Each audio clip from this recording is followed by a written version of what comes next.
We thought there was a train full of Nazi gold in Poland. I went completely berserk because I was like, this is the biggest history story of my lifetime. I am going to climb down a ventilation shaft, discover in pitch black a massive 1940s steam engine, and it's going to be like gold in the back of it, and there's going to be rolled up missing Van Goghs and stuff. Like, you are kidding me. We then get out to Poland, and the first day we get there, we interview the two guys who'd found it, and immediately I was like, this doesn't feel good. Dan the Man, thanks for coming on the podcast. Thanks for having me. You had me on your wonderful podcast, which is all about sort of mysteries and coincidence and strange superstition, and it made me think, because you just were such a font of knowledge about weird history. I want to get you back on and talk through some of the weird episodes that I've stumbled across. Yeah, okay. I know you'll be able to throw a lot back at me. Well, that's the greatest thing about history, isn't it? Is that every person, every place, it's just packed with madness, with weirdness, a little story. Walking up here today, we're recording in Soho. There's a road literally down the road from us where William Hazlitt, the essayist, he died, right? It's the place he died. And there's a weird thing I know about it, which is that when he died, the landlady who owned the apartment was so keen to re-let it immediately that she took his dead body, shoved it under the bed, and started showing potential new tenants the room. So while they're looking around, Hazlitt was dead under the bed. It's just... That's crazy. And, you think the property market's hot now. Yeah, exactly. That's wild, isn't it? Yeah. I think that also really drives home something to me, which is that we think of the modern world as being sexy and anarchic and weird and chaotic and sometimes tragic and violent as well, sadly. And yet, actually, the more you study the past, the more you realise that actually maybe these earlier periods were even wilder than ours are now, because we are we live long time, we're quite staid, things were quite settled. Things were real back then. I mean, there was, if you had renting a room, the next person come in there and rent it straight the minute you died, right? Because you mean life expectancy was shorter? Partly, life expectancy was shorter. I think there was a greater concentration of people in the middle of town. I don't know, everything's more spread out. I think we're a bit more docile today. We're watching Netflix half the day, right? Yeah. We're listening to podcasts. They weren't doing that. No. They were working a bit and then causing, riot in the streets after work. Yeah, that's true. I heard someone say the other day that we're living in a time of where our brain space is now the commodity to all the companies of the world, because we've turned ourselves into consumers of things. So if they can buy your brain space, your time within there, that's the big retail areas. You used to buy land. It was Bo Burnham, the comedian. He was like, we'd buy land and that's where you'd make your money. Now we're buying brain land. It's a weird time we're in. And unfortunately, you and I are in that business. Dan. Yep. Keep listening. I think the weirdest one I want to share with you that I have personally been involved in, and I've done some weird things, was when we thought there was a train full of Nazi gold in Poland in a tunnel. Do you remember this? And it was hit the headlines. It was a big story, about 2014.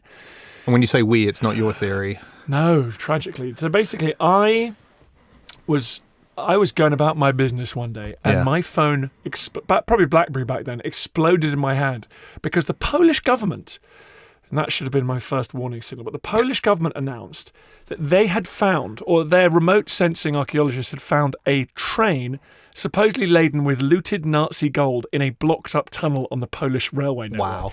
And I went completely berserk because I was like, this is the biggest history story of my lifetime. And the Polish government, and I mean, obviously you expect someone like Metaltech to announce it, try and generate some interest, but this was, the Minister of the Interior had a press conference about this and showed images on a wall and stuff. And I immediately got in touch with the BBC and said, I hope you're bidding for this. And it was super exciting. And it was the early days of Netflix and Amazon. It was like, we're going to do it. What's going to happen? And I came out of my son was born, and I walked out of hospital, and I got a text message going, we got it. We've got the rights. Like this, in the production company I was working with, we got the rights. We're making the exclusive show. We're going to dig it up. And I thought, well, that's the rest of my life sorted. I am going to climb down a ventilation shaft, discover in pitch black a massive 1940s steam engine, and it's going to be like gold in the back of it, and there's going to be rolled up missing Van Goghs and stuff. Like, you are kidding me. I was like, darling, she's just had a baby, and I'm like, we're never going to be hungry again. I'm like dancing down the street.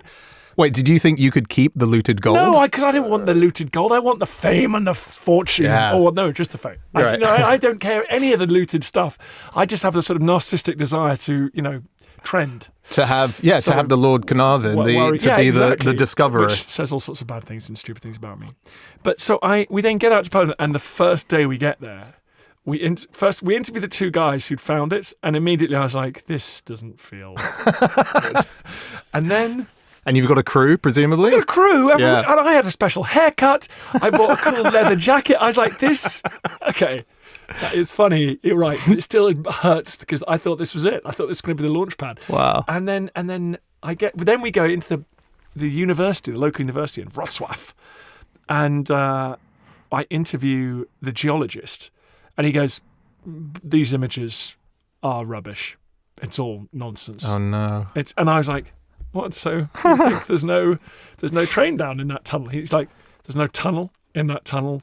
There's definitely no train." He's like, "I'm sorry, but I'm a remote sensing expert, and I don't know what's happened here. The government have just been hyping this. It's ridiculous. Anyway, good luck with the search." And we then spent 3 weeks trying to make a documentary with obviously nothing. Oh my God. Yeah, it's Was the story real? Was the train a real thing that disappeared? Yes, there were accounts of. I mean, it was, this is 1945. The Red Army Yeah. are snapping at the heels of the Wehrmacht, are retreating. About late 44, I think.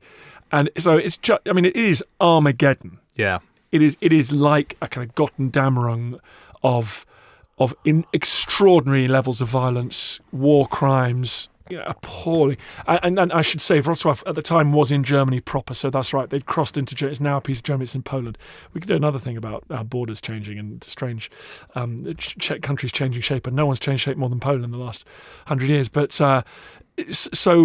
they were in Germany proper, and it was just looting, and lots of things went missing. We did interview one German aristocratic family who buried treasure, because the idea was that as the Soviets were advancing, everyone's just burying everything, it was hiding everything. Yeah.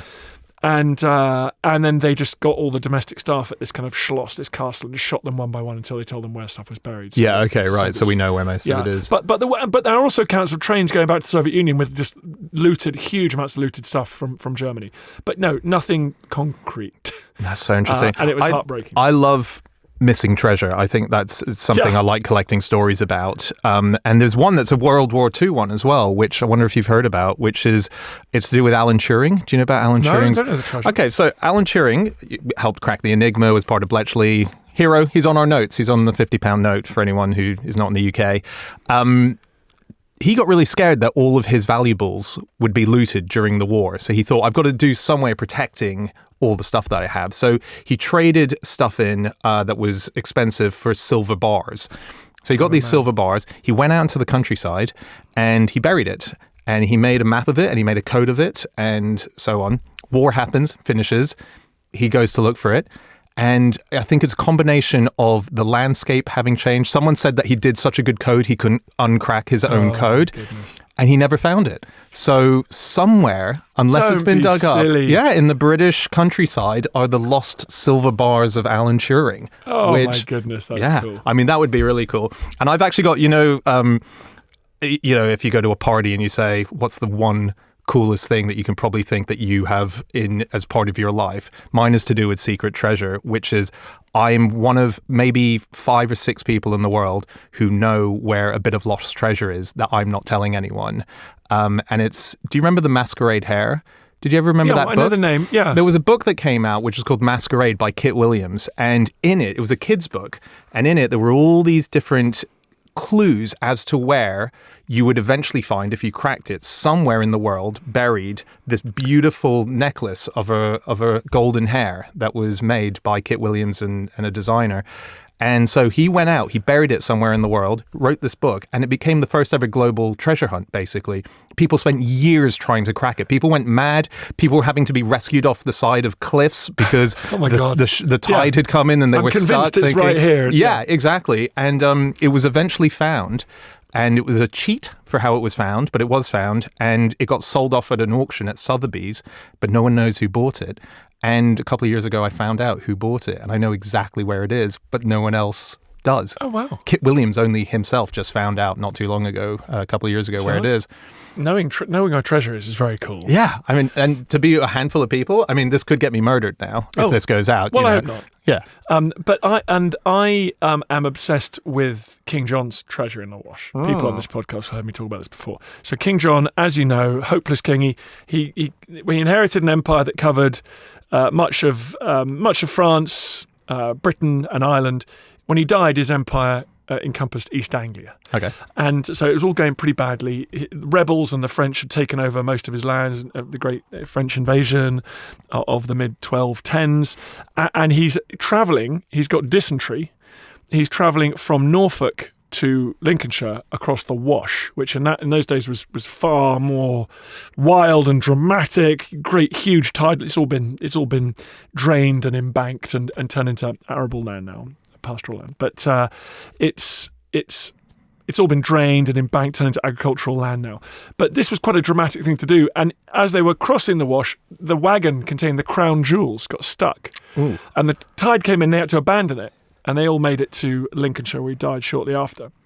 But so the last thing that happened in his reign is he lost the crown jewels. He didn't just lost his kingdom; he lost the crown jewels. It's like, come on, mate. Yeah. And they're all down there somewhere. Still. Yeah, but the thought is, because it's been reclaimed, it's probably now under agricultural land. Okay. But it could have been the tide. Who knows where they could have moved it around? But yeah the Plantagenet crown jewels of England are somewhere in northwest Norfolk.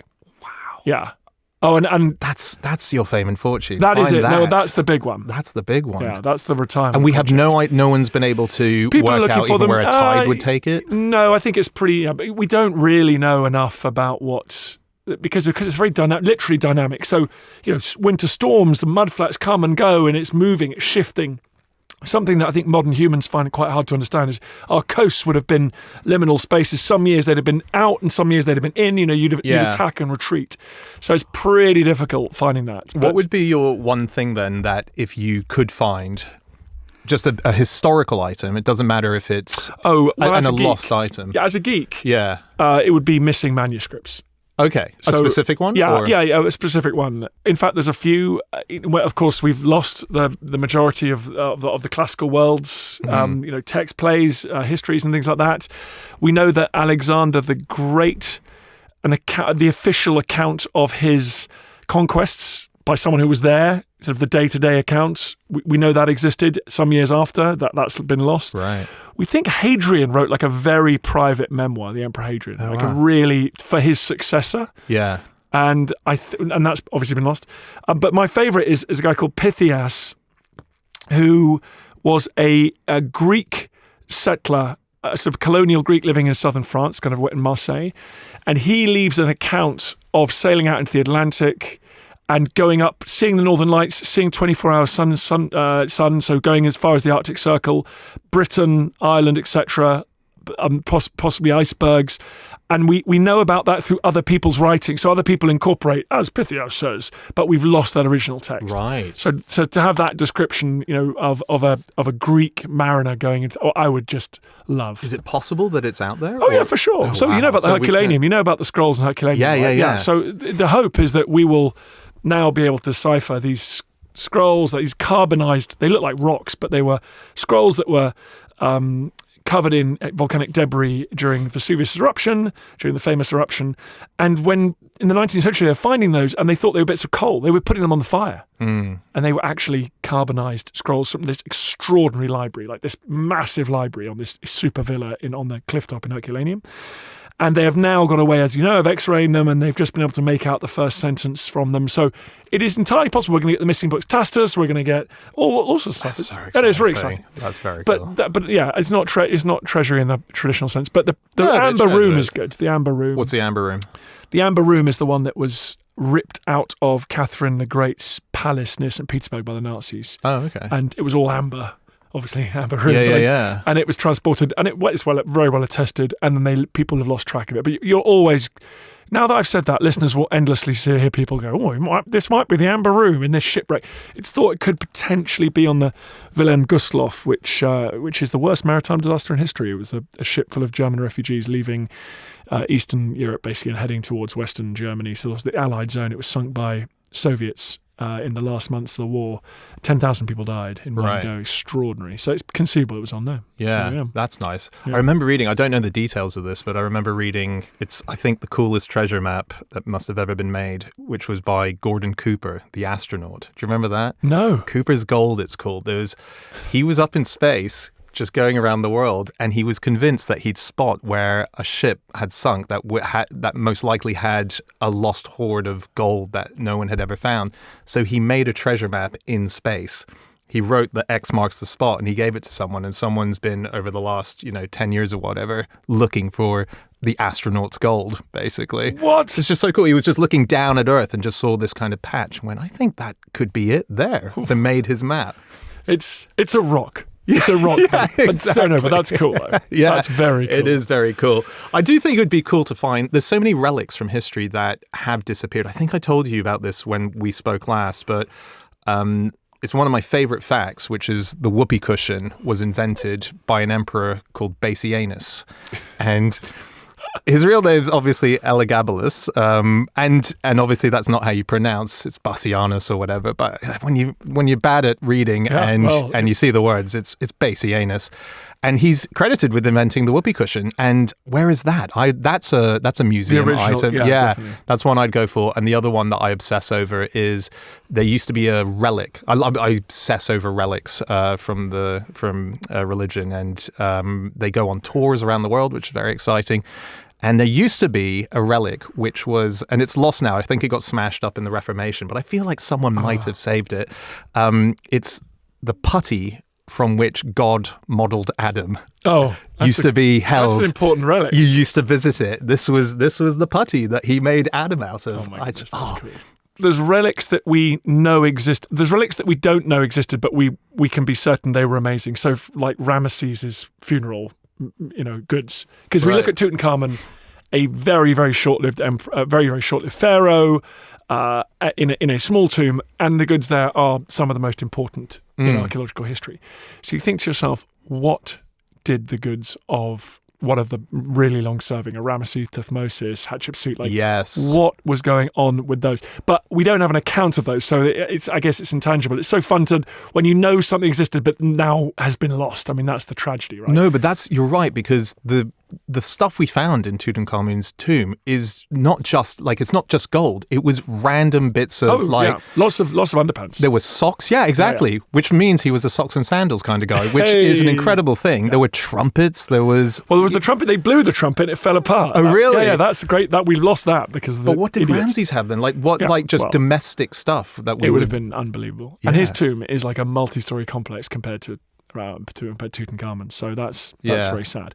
Speaking of tombs, I've got no way of turning this corner in any way, shape, form. Okay, something else I want to ask you about, because I heard it in a recent podcast of yours, and it reminded me of Tintin, where Professor Calculus is always doing these, and that's ball lightning. You read these accounts, what's going on there?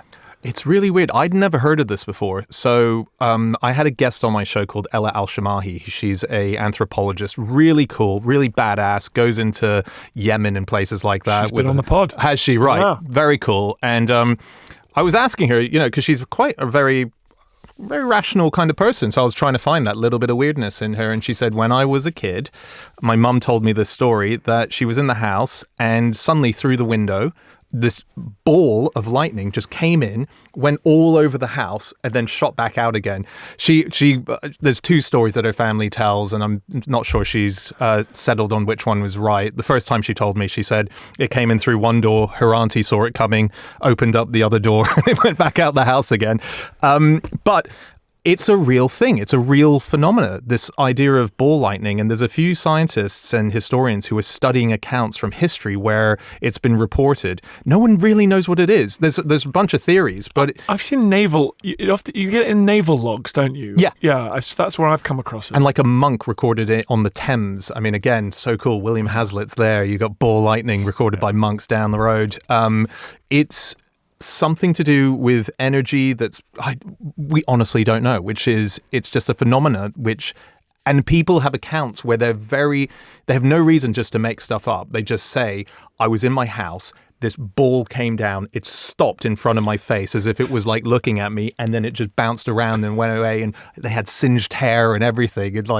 there's no reason for them to make it up, because have they even heard of ball lightning? That's not how you get in the papers. So scientists have been looking into it. It's not a pressing matter, bizarrely, because it's quite rare. I think we should get to some kind of answer. Yeah, exactly, right. That's what I kept asking them. I was like, so you making this a priority? And they're like, nah, it's just a interesting thing to look at. Crack on. Yeah, but I mean, there's so many. I can see why there's so little time for them to focus their attention on things that like ghosts and stuff like that, because there's so many natural phenomena that remains a mystery to the world of science, like ball lightning, that you go, well, get in the queue, ghosts. Like we have actual accounts. Yeah, we got much more interest rather than just made up Jane Austen type people walking around. Yeah, exactly. There's things like ball lightning. There's ball lightning, and so you're telling me, because I listen to you, so I listen to your pod on this. There is no scientific explanation for ball lightning. I think there's a few theories, yeah, but none of them stack up entirely because it's such a rare phenomena that we don't know. It's kind of like I wrote a book last year, and one thing I wanted to point out about how mysterious everything is on our planet. It goes from things as big as, do ghosts exist, or is there an afterlife, is there God, all that stuff, all the way down to the fact that scientists can't agree why when you're in the shower curtain billows in towards you. They just don't have a solid answer for it. There are 4 competing theories at the moment which say, it's because of this effect, it's this effect, but it doesn't answer all the things that are needed to make sure that's a thing. So next time you're in the shower, if there's a shower curtain coming in towards you, we have no idea why. We got a basic idea, but there's no agreed reason for it. That's very worrying. Yeah, but it goes all the way from as big as God to shower curtains. Yeah. You know what? Speaking of ball lightning, I was once asked to present a TV show when I was in my early 20s, and it was basis of natural phenomena, and the tagline was filming the impossible.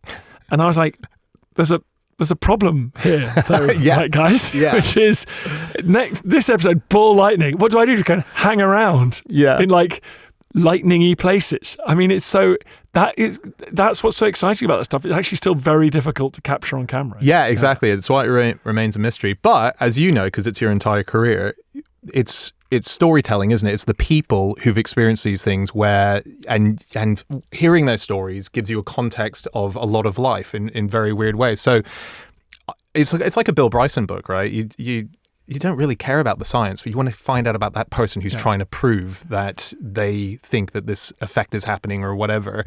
I think, but yeah, on screen, it's really dull not see ball lightning. As someone who's made lots of programs about things that turn out not to be there at the end of the How did you fix the Nazi gold? We went and filmed in lots of underground. There are lots of very interesting underground installations built in that part of Germany, or what was part of Germany, because it's as far as you can get from Allied bombers based in the UK. Yeah. So they built a lot of underground factories there, and so there were some superb tunnels and exciting things, but they were like open to the public. Okay, we just made them look really cool. Yeah, nice. Like an hour after we left, they just turned all the lights on and let the public back in. But, did you admit within the documentary that this thing? No. That's At great. the end of the documentary, That's I was really like fun. Weeping, going, "There's nothing here," but it doesn't mean that it's still not out there. Somewhere, Yeah. Right? So it's fun, and actually. But the interesting thing, of course, about remote sensing, whether from space or metal detectors or, of course, subsea has gone crazy, is we're going to find a lot more stuff over the next few years, right? So sometimes we might think of the golden age of archaeology being like a while ago with Knossos and Tutankhamun, Troy. I don't know. Like we are going to be able to get into and open up and have a look at every shipwreck in the ocean, which contains more artifacts than every museum on the planet. Yeah, that's pretty amazing. So I think our life, the next 30, 40 years are going to be extraordinary. Speaking of mummies in Egypt, there's so much, the Edwardian people, the Victorians and Edwardians obviously found those just so compelling, didn't they? Yeah. And I was doing some filming in a museum, and they said they were doing some testing of mummy, and they got very excited. They found traces of cocaine in this mummies. They were like, my goodness, is this pre-Columbian, Egyptian, is this kind of conspiracy theory about the Phoenicians right, that they kind of sailed the Atlantic around Africa? And it turns out no, because the mummies were brought back, and they would be the centerpiece of Edwardian dinner parties. Oh, yeah. And people would be like having seances around them, and before you hand it over to the Ashmolean or the British Museum, whatever, and you'd have candles everywhere, and you'd be eating, and all these aristocrats would be doing cocaine. Right. And some of the cocaine found its so way it had into nothing the to do. No, oh, it had wow. nothing to do with it. I weirdly thought that they did Isn't that cocaine. weird? Yeah. That's a very weird bit of history, the mummy unwrapping parties, and the smoking the ground up mummies, and crazy. Like time travel wise, I think that would have to be a dinner destination for me. You'd be up for that. Well, just to see what was going on, because sometimes history does come across as too mad. Yeah. You think, how is that a normal? I don't think I've ever had a dinner party where something as eccentric has happened. You can say that again. And that was a norm. Not around me in the New Forest. I mean, dinner parties are pretty conventional. Yeah, exactly right. And it's not like that was consistent with other kind of dinner parties there. That was just, hey, come over. We've got a mummy. Yeah, we're going to unwrap it. Yeah. You would be thinking, what diseases are going to be unlocked here? Is there a curse? Is there, there's all these. Well, that does slightly bring me back to my kind of initial garbled point about how actually the past, I think there was more opportunity for weirdness because we were seeking it every day, all day. Whereas now people just go home in the evening, right? It's sedentary. Whereas back then it's like, I'm going to organise a dinner party where we're going to run around unwrapping a mummy. That's going to be great. Yes. It's better that or watching the paint dry at home, right? Yeah. But curses are exciting. Like the mummies, even today, the Tutankhamun's curse is one. Lots of things people said in my childhood have sort of aged and disappeared. That's one that is alive and kicking. Like I made a show about Tutankhamun, I'm sure you have too, and people will stop you and be like, well, I hope you don't get the curse. I hope the curse doesn't get you. And you're like, there isn't a case. It doesn't even stand up. Like you can analyse the lifespans of all the people that went into that tomb in the initial investigation party. They all lived longer than usual. Like it's not a thing. I mean, famously, Lord Carnarvon died of an infected mosquito bite. Very shortly afterwards. But like that, it was that. I mean, it's It's weird. Oh, it's Carnarvon, isn't it? I think I called him Caravan earlier. Lord Caravan. Lord Caravan. Right, curses are fascinating because it's all psychological, and I think they do work if you believe that they're going to work. That's the dangerous thing of the mind. And there's a story, I was talking about this weirdly, I had Ross Noble on my show because he did a thing where he used to sell cursed mummy sand at his gigs off the back of doing The Apprentice Australia. He was given sand and they said, sell sand, and he tried to think, how do I do this? So he created envelopes where he said, this is the cursed mummy sand. Everyone who is associated with the Tutankhamun excavation are now dead. Just stuff like that. And he sold it and he made tons of money. And after the show went out, everyone said, where can I get some of this mummy cursed sand? And so at his gigs, he would sell not even the sand, just envelopes with hieroglyphics on it saying, put your own sand in and it will be the cursed sand. Donated all the money to charity. But people's fascination with it, I was saying to him, I would buy that envelope because there's something alluring about an object in a house that might in some way have magical somethingness about it. And I was telling him the story, which is, a lot of people will go to places like Uluru in Australia, formerly Ayers Rock, and they'll take a rock secretly, they'll put it in their coat, and they'll go home.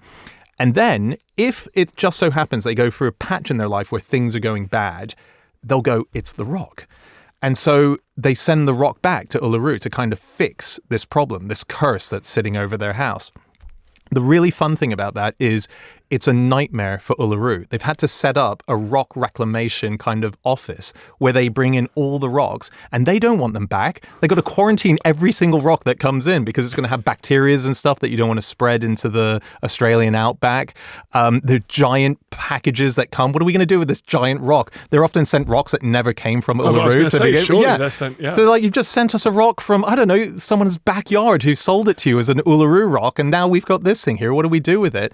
All the locals who I think everyone thinks they would be upset that these things are going, are like, no, we don't. If it's gone, just keep it. What's going on? So I love the admin of curses. I think that's great, where it's just so horrible on their life that they keep getting, I'm sorry, I stole this rock and it's caused 7 deaths in my family. You need it back now. And they're like, mate, this is my whole day now, quarantining this thing, doing certificates, the paperwork. Yeah, that's for me that's the power thing. of superstition. And obviously there are so many examples from history, and clearly the present of people who believe those things so passionately that they start to ascribe everything happening in their lives to them. And indeed, if they feel they are cursed, there are, and you see it in Master and Commander, the movie, but there are accounts that I have come across in, I think it was Captain Cook's first voyage, where someone believes themselves to be unlucky and actually ends their own life. Like this is wow, really? this is just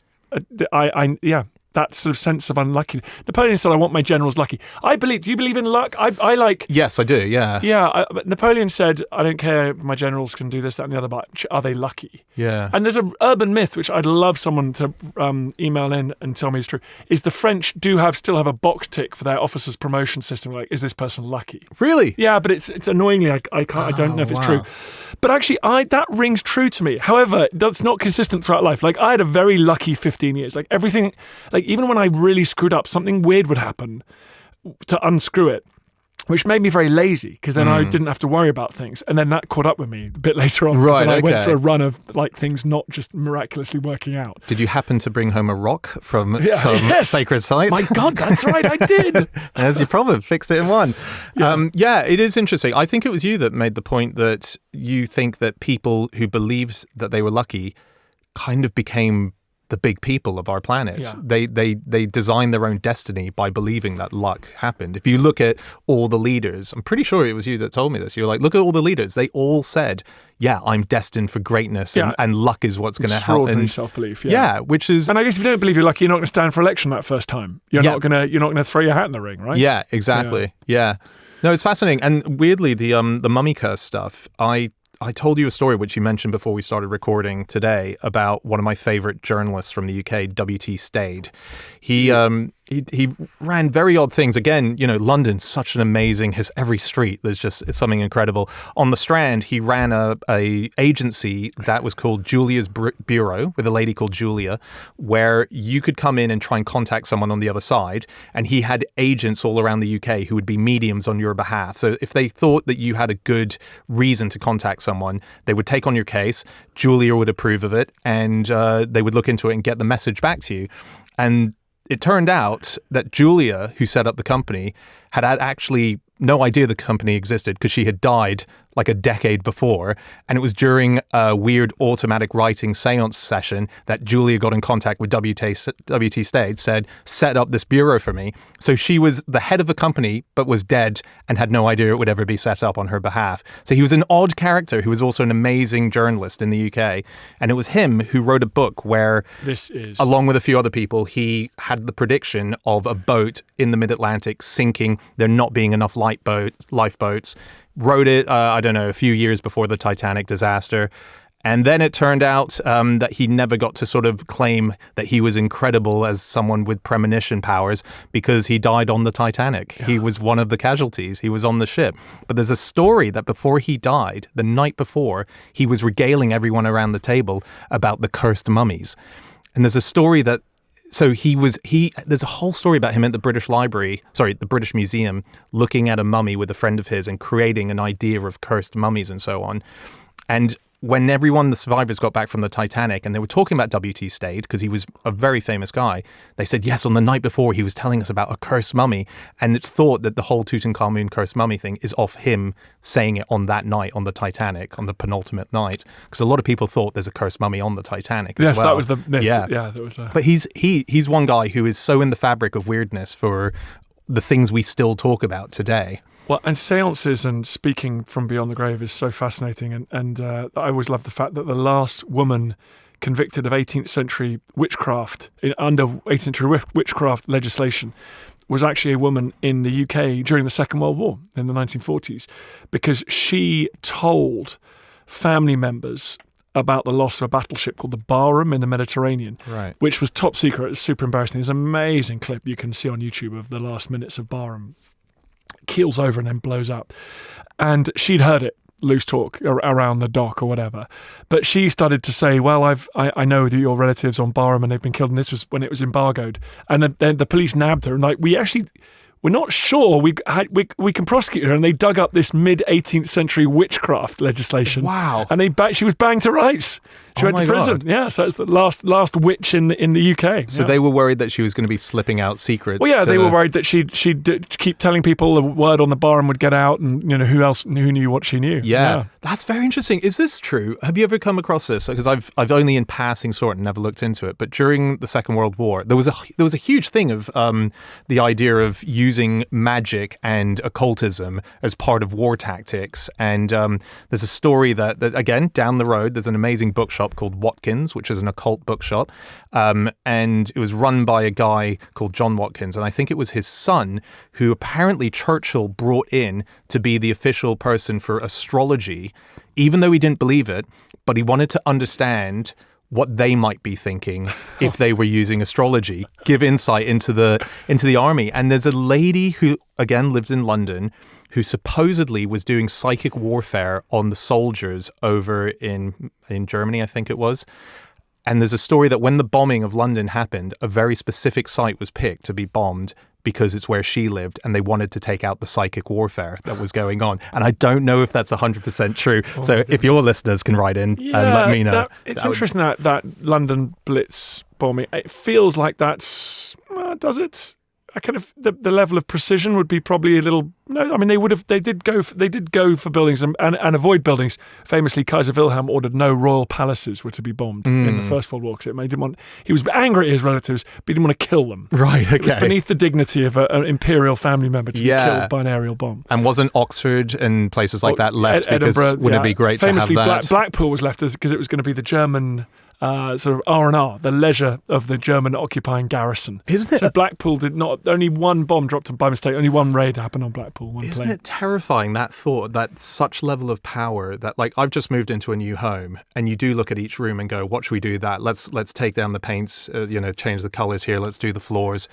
They're literally looking at the UK there going, oh, that will be a great leisure centre. Yeah. Let's keep that. That's mad, the power in that. Well, that's why they do go mad. I mean, I think that's just ultimate power. Yeah. I think as well they rounded up. There was definitely one of the guys, the high commanders of the Nazis, who believed in psychic ability and psychic warfare, and they rounded up a lot of the local psychics and they kept them in one camp because they wanted them to concentrate on where they could find various people that were hiding from them.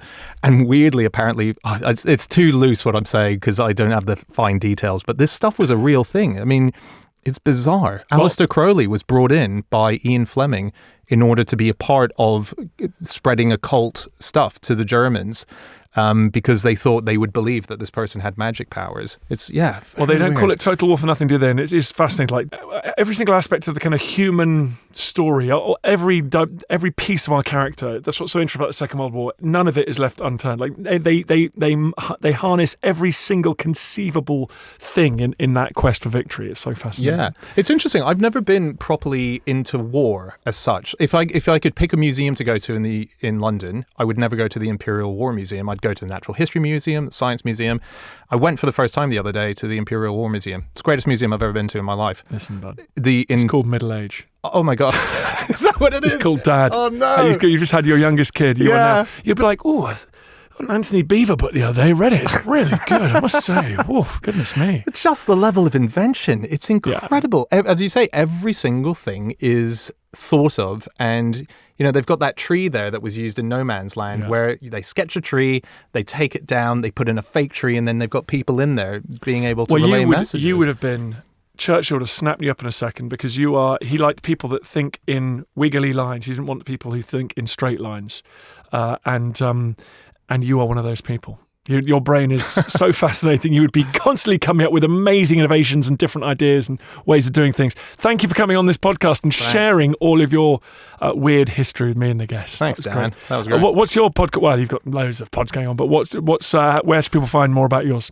So We Can Be Weirdos is my new podcast where I get to sit down with people and give them a thing which is it's called the Batshit List, where I'm convinced that everyone has a little bit of batshit in them, and I don't think that's a bad thing. And I'm trying to unearth it from anyone who seems like they won't. So you came on the show, which was amazing. And you thought that I was going to be quite un-batshitty, and it turned out I'm pretty out there. You were high on the list. Yeah, you ticked a lot of things with amazing stories. The story of when you were in a car and you had a crash one of the passengers' mums calls up and said, "Are you okay?"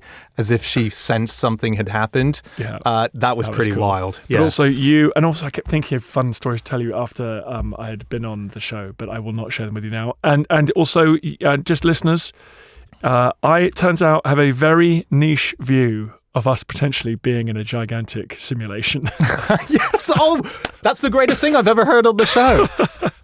You have to listen to it for this one Dan story of how he makes sure that he's not going to be embarrassed when we die and he's revealed to have been in a simulation all along. It's extraordinary. I've got an insurance policy. It's so cool. Okay. That's actually the most batshit thing I've had on the show. Yes! That one anecdote is incredible. Thanks, Dan the man. Thanks so much.